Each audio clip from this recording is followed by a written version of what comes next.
लालगंज थाना क्षेत्र के ग्राम पंचायत रसूलपुर के राजस्व गांव सोरहा कला में रविवार की रात अज्ञात कारणों से छप्पर का बना बकरी पालन शेड में आग लगने से 44 बकरियां व डिस्कवर गाड़ी सहित घरेलू सामान जलकर खाक हो गया।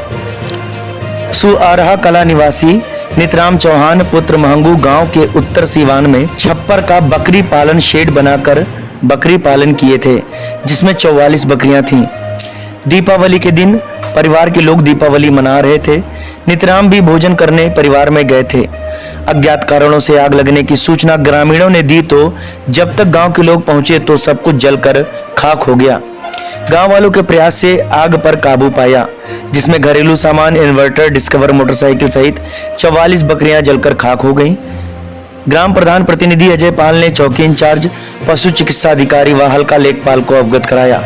चौकी इंचार्ज कुदराहा सुदीप कुमार यादव ने आग बुझाने में ग्रामीणों की मदद कर घटना को उच्च अधिकारियों को अवगत कराया।